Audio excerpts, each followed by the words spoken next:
শুধু একটা কাজ যদি উম্মত করতে পারে জান্নাত পাবে। বলে দিব কোনটা? অনেক কাজই আছে, কিন্তু স্পেশাল একটা কাজ, একটা। আল্লাহ রাব্বুল আলামিন মেরাজের রাতে তার নবীকে উঠিয়ে নিয়েছিলেন, উঠিয়ে নিয়ে কাছে নিয়ে আসছেন, একদম কাছে, আর যে আরশের কাছাকাছি। নবী সাল্লাল্লাহু আলাইহি ওয়াসাল্লাম বলছেন ওই সময় তার উপর 3টা স্পেশাল ওহী করা হয়েছে। কয়টা? 3টা। একটা হচ্ছে 50 ওয়াক্ত নামাজ। কত ওয়াক্ত? এটা কমতে কমতে কমতে কত ওয়াক্ত হয়েছে? 5। 5কেও কমানোর জন্য কোন নবী বলছিলেন? মুসা আলাইহিস সালাম বলছেন 5ও পারবে না, কমাই নিয়ে আসেন। 5ও যে পারবে না, মুসা আলাইহিস সালাম কেমন করে জানলেন? তার উম্মত 2 ওয়াক্ত নামাজ ফরজ। কয় ওয়াক্ত নামাজ ফরজ ছিল? ওই 2 ওয়াক্ত তার আদায় করতে পারে নাই। এই অভিজ্ঞতা থেকে তিনি বলেছেন যে আপনার উম্মত 5 ওয়াক্ত পারবে না। সত্যি না মিথ্যা কথাটা? আসলেই কি উম্মত 5 ওয়াক্ত নামাজ পড়তে পারছে?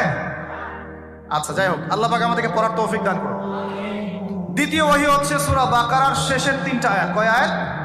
সূরা বাকারার শেষের 3 আয়াত ওহী করেছেন কে? আল্লাহ রাব্বুল আলামিন।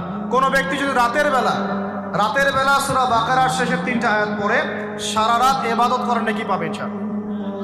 আর 3 নাম্বারটা হচ্ছে স্পেশাল, সেটা হচ্ছে আল্লাহ পাক বলেছেন, হে মুহাম্মদ সাল্লাল্লাহু আলাইহি ওয়াসাল্লাম, বলেন সাল্লাল্লাহু আলাইহি ওয়াসাল্লাম, তোমার উম্মতের